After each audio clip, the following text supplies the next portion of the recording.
आउज़ुबिल्लाहिमिनश्शैतानिर्रजीम बिस्मिल्लाहिर्रहमानिर्रहीम 10वीं जमात के तलबा व तालिबात और बॉयज़ हाई स्कूल बदरहर आज 18 अगस्त 2020 ट्यूसडे एक बार फिर हम अपना सब्जेक्ट यानी साइंस पढ़ने जा रहे हैं.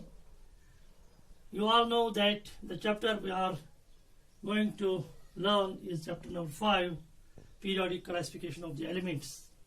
And now today our topic regarding the chapter is modern periodic table. We all know that in the previous classes we have read about the periodic classification of the elements, in which we know how this classification of the elements started.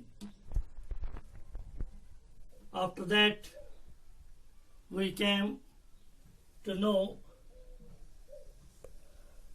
about the classification of the elements on the basis of their atomic masses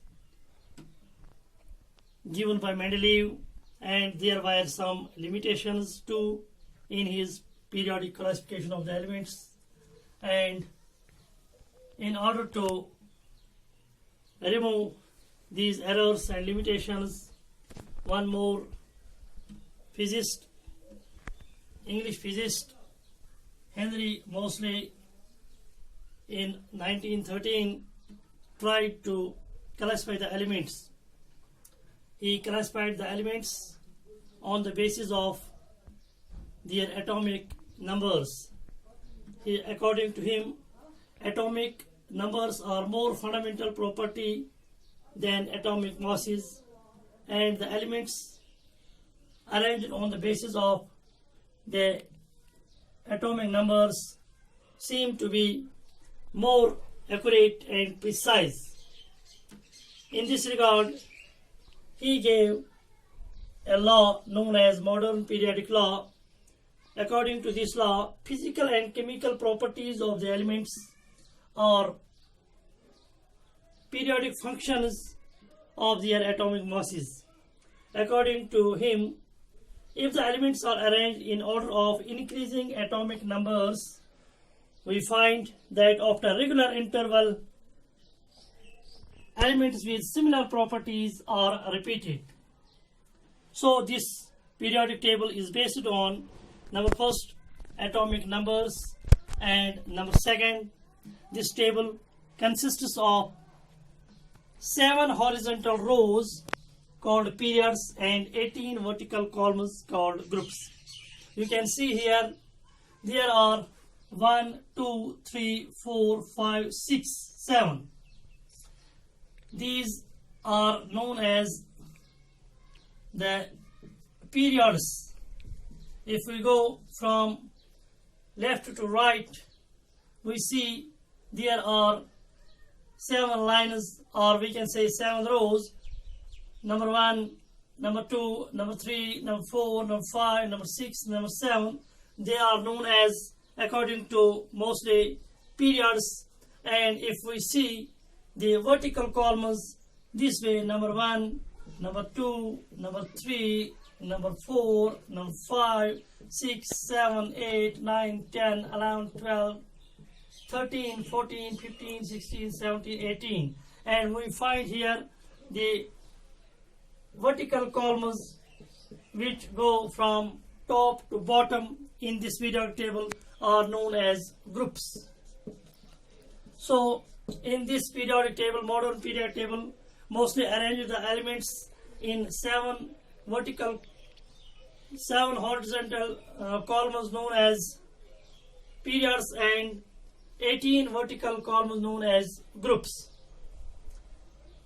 If we think about the periods first, there are 7 horizontal rows called periods. And what information these periods give us? If we see period first, this, in which there is hydrogen and lastly there is helium. This period first is called the shortest period in the modern periodic table, as it has only 2 elements, that is hydrogen and helium. It is known as the shortest period in the periodic table. And if we see period second and third, this one and this one, they are called period second and third are called short periods. Both these periods have only 8 elements each. These are called short periods of the periodic table. And if we go down, period 4th and 5th, this 4th and 5th, they are having 18 elements each. They are called the long periods of the periodic table. However, there are periods 6 and 7, last 6 and 7, they are called the longest period, as both of them have 32 elements each. They are called the longest periods. And the columns are 18 vertical columns known as the groups. If we know about the groups, we try to know about the groups of the modern periodic table in next day. Hope you have got this information, what is modern periodic table and what are the bases of this modern periodic table and who formed this modern periodic table and what are the periods and what does they signify. And tomorrow we will discuss about the periods of this modern periodic table. Thanks.